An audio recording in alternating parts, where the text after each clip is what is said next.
Bonjour à tous, bienvenue dans votre guidance sentimentale pour le mois d'octobre. Comme d'habitude, je vous invite à écouter votre signe solaire, l'ascendant, le lunaire pour compléter les informations.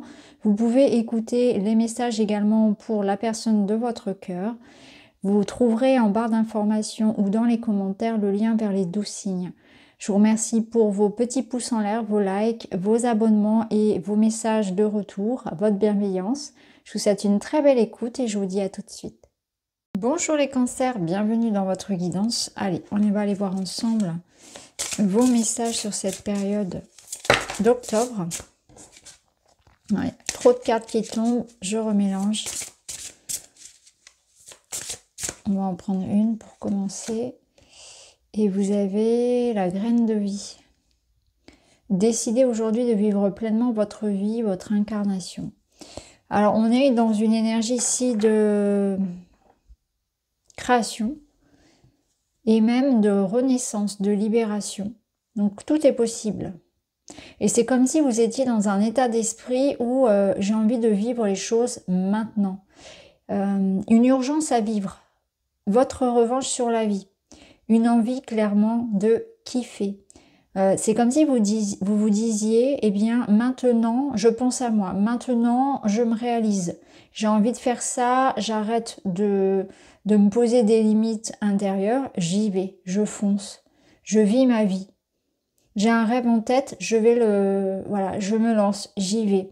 C'est vraiment ce que je ressens, c'est ce sentiment-là que on n'a qu'une seule vie et qu'il faut en profiter et que quelque chose en vous est en train d'émerger comme de la confiance et c'est un saut en avant dans le sens de je me réalise.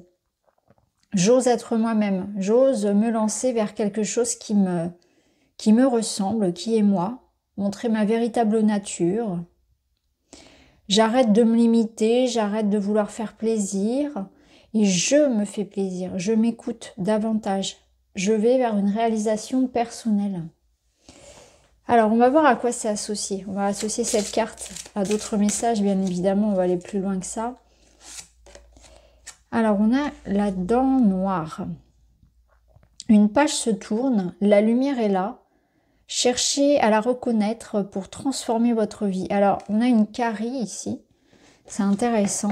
Ça vous dit que quelque chose est mort, terminé, n'est plus pour vous, clairement.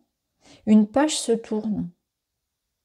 Peut-être que quelque chose vous a fait souffrir, peut-être que vous avez eu mal, et que aujourd'hui, du coup, eh bien, vous êtes dans cette phase de reconstruction, de renouveau, et que c'est comme si vous reveniez à la vie après une maladie, après une souffrance, après un événement qui vous a touché. Je m'offre une seconde chance, je me relève d'une situation, je vais de l'avant. Donc ici, ça nous parle de tourner une page et ça vous dit aussi que vous êtes en train de voir les choses d'un côté beaucoup plus positif. Donc il y a un changement aussi dans votre état d'esprit qui de toute façon est ce qui va réellement créer cette détonation intérieure qui va apporter ce changement, puisque ce changement, il va passer par vous. Ça va pas passer par un événement extérieur, ça va passer vraiment par un déclic que vous allez avoir. Donc terminer en fait terminer de cette souffrance. Je sors d'une période où j'ai certainement vécu des situations compliquées et maintenant je vois la lumière au bout du tunnel. Et je suis dans une phase de convalescence, de guérison, de transformation. Je me relève. Vous voyez, il y a vraiment quelque chose comme ça. Je pense aussi que vous allez voir dans votre vie toutes les choses dont vous n'avez plus besoin, tout ce qui est un peu cassé, abîmé, tout ce qui brille plus vraiment, tout ce qui résonne plus avec vous. Ça peut nous dire aussi que vous allez vraiment ressentir que dans votre vie, vous voyez les petits cailloux dans la chaussure, vous allez les ressentir beaucoup plus fort et vous allez vous dire stop, j'arrête de souffrir, j'arrête de rester dans quelque chose qui n'est plus pour moi. Je décide aussi d'entreprendre peut-être une thérapie, de changer ce que je peux changer en moi, autour de moi. De guérir ou réparer quelque chose dont j'ai besoin pour avancer. Alors, autre message.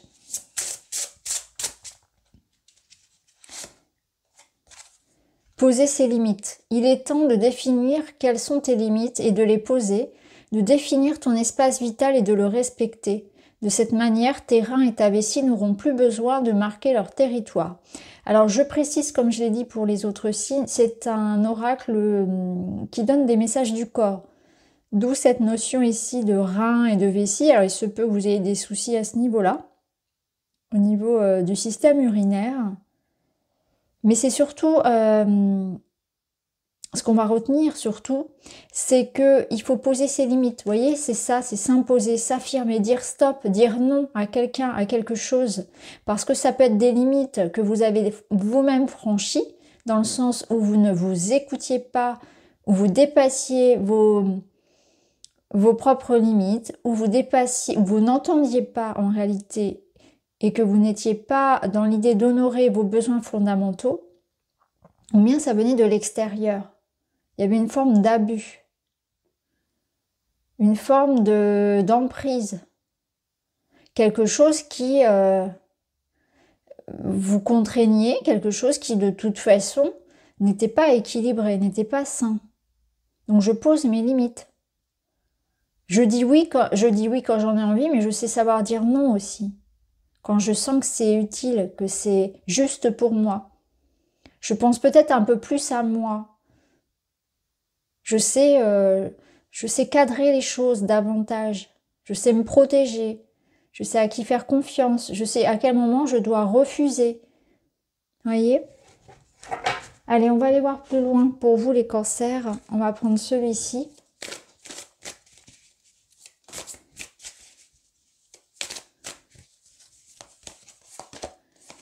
Les besoins, bah justement, ils ressortent. Être attentif à vos propres besoins et aux besoins de l'autre.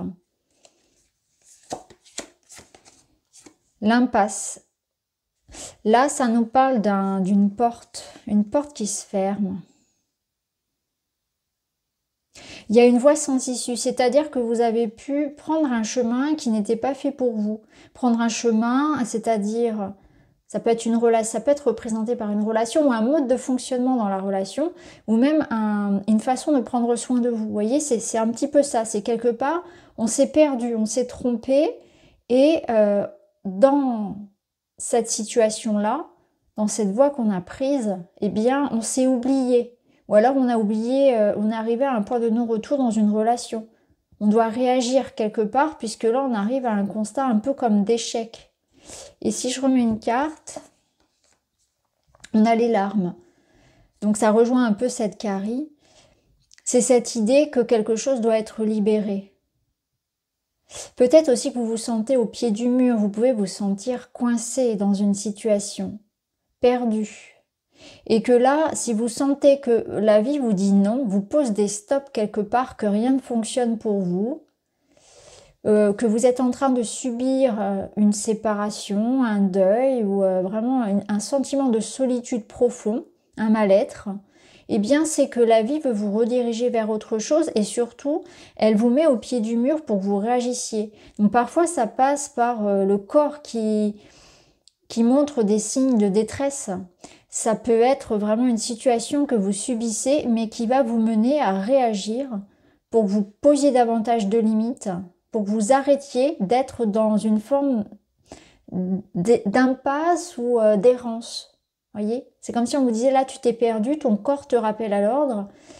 Et puis c'est aussi pour te faire réagir, pour te montrer que quelque part là, c'est pas sain pour toi. Ce que tu fais ou ce que tu subis de la part dans cette relation-là, parce que ça ne veut pas dire que c'est la personne est mauvaise, c'est le mode de fonctionnement de la relation qui n'est pas équilibré, qui n'est pas sain, ou l'environnement dans lequel vous évoluez. Voyez ? Donc là, la vie veut vous faire un petit peu réagir quelque part. Alors, qu'est-ce qu'on a d'autre? Ici, on a quelqu'un qui campe sur ses positions. Alors, oui, il y a un désaccord. Ici, on nous parle clairement qu'on a deux personnes qui n'arrivent pas à se mettre d'accord, qui prennent en tout cas une direction opposée. Et j'ai l'impression que là, on vous invite à vous éloigner de ça, même si ça fait mal, parce qu'il n'y a pas grand-chose à à récupérer, on ne peut pas changer l'autre, on ne pourra pas le faire évoluer, on ne pourra pas le guérir, ça n'est pas votre rôle.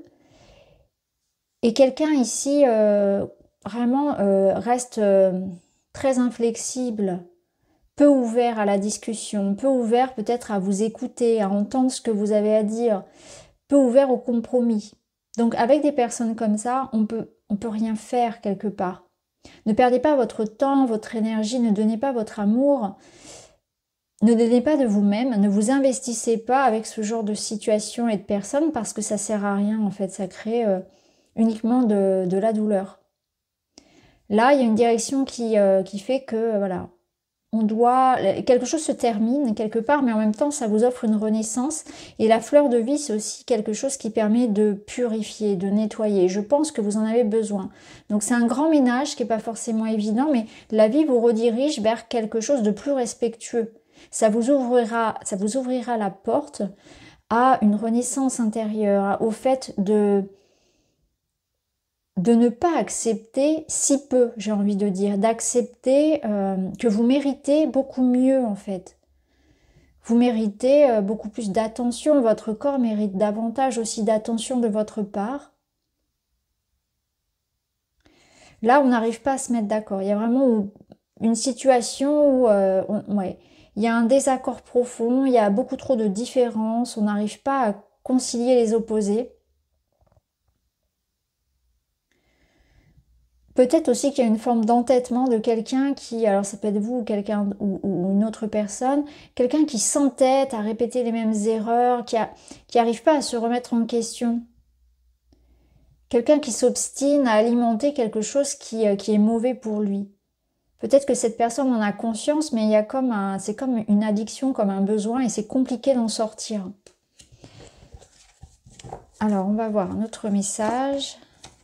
L'illusion, les fausses croyances, la priorité qui sort. C'est intéressant parce que j'ai remarqué qu'avec ce jeu, quand je sors les besoins, souvent il y a la priorité qui vient aussi. Ce qui est tout à fait logique. Hein. Ouais, le défi ici, ça va être ça. Ça va être vraiment d'accepter le changement, d'accepter de revoir les modes de fonctionnement, la réorganisation d'un couple, de votre vie de manière générale.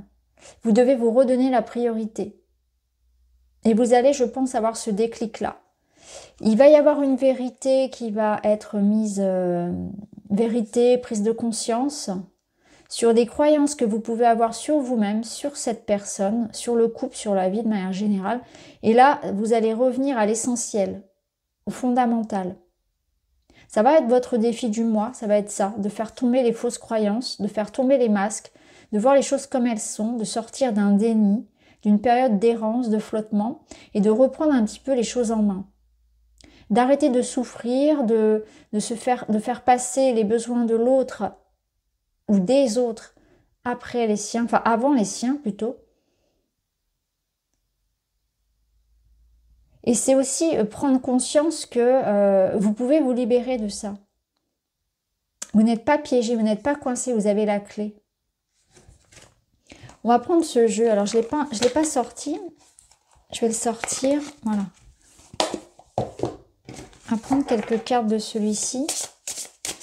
Pour vous, les cancers, qu'est-ce que ça peut nous dire? Les peurs. C'est les peurs qui vous bloquent ici. De quoi avez-vous peur? Qu'est-ce que vous feriez si vous n'aviez pas peur? Que feriez-vous? Qu'est-ce qui pourrait vous arriver de pire si vous suiviez vos rêves, si vous mettiez en place les choses dont vous rêvez? C'est un petit peu affronter ses peurs pour se rendre compte que finalement, plus on s'en rapproche, plus elles sont minuscules et ne représentent que rien. Et surtout, que c'est uniquement vous qui vous enfermez. C'est comme si vous étiez votre propre bourreau aussi. Hein. Là, on nous parle de rejet. Alors, est-ce que c'est la peur du rejet, la peur d'être seul? Est-ce que vous vous sentez rejeté? Et là, on a l'espoir.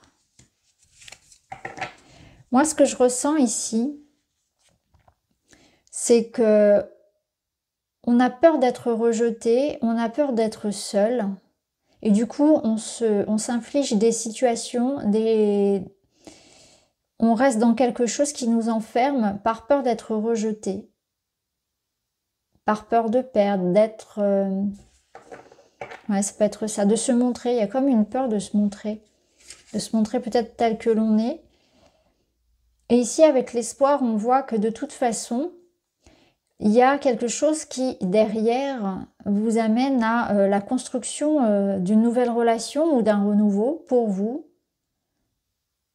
et beaucoup plus positif.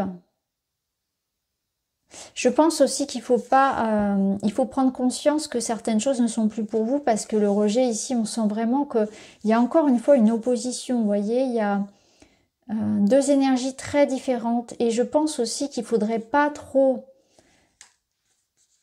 côtoyer en fait des personnes qui seraient quelque part comme des vampires énergétiques. C'est comme si on venait vous drainer, on venait vous prendre votre lumière, votre sourire, votre optimisme. Vous voyez, c'est comme si on se laissait aspirer aussi. Alors soit on se laisse aspirer par ses propres peurs, mais soit aussi on peut être dans des environnements entourés de personnes ou des situations qui nous drainent. Donc là, c'est un conseil de, voilà, de s'éloigner, pas avoir peur de partir de ce genre de situation.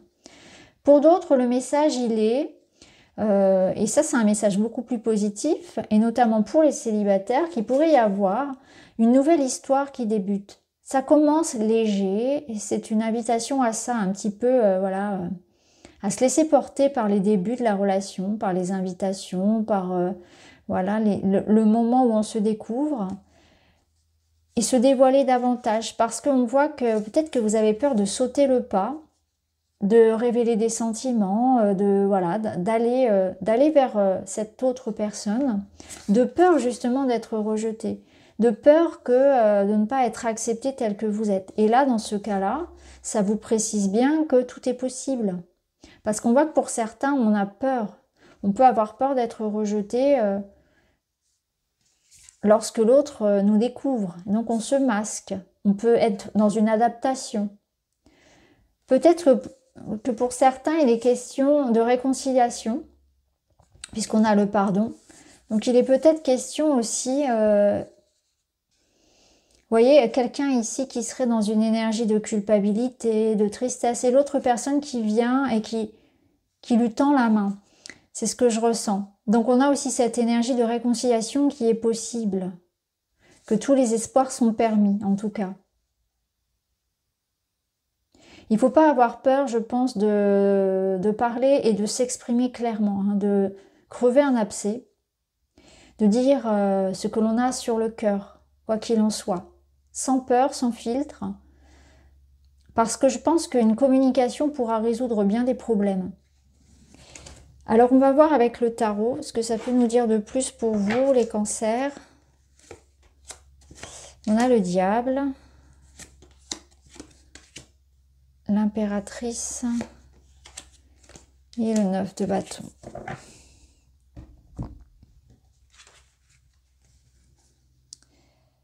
Je pense que le diable, il vous invite ici encore une fois à écouter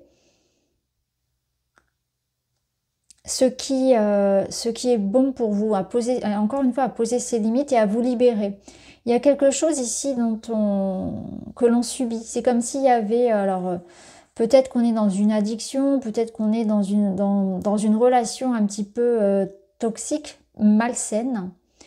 Il peut y avoir une forme d'emprise quelque part, et l'impératrice, elle va vous aider à vous en libérer.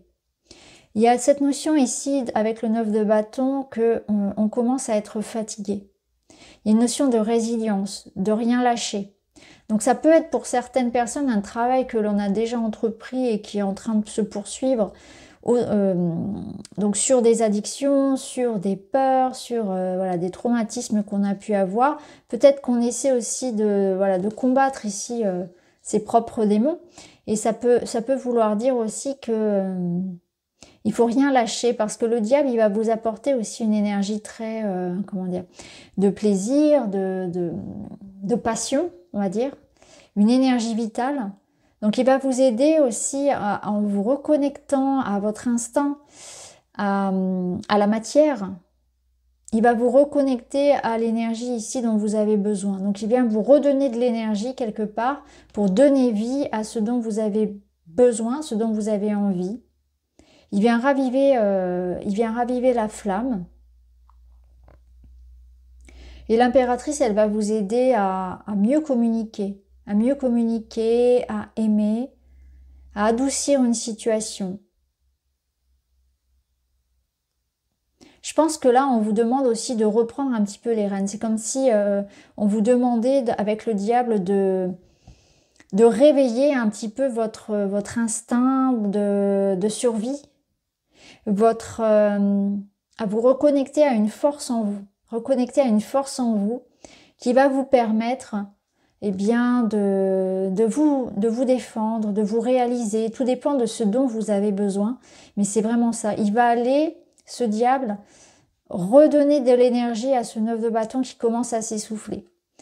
Tout ça associé avec l'énergie de l'amour et de la bienveillance de l'impératrice, ça va vous permettre finalement d'aller de l'avant et d'arrondir les angles, de régler des situations, de retrouver l'harmonie.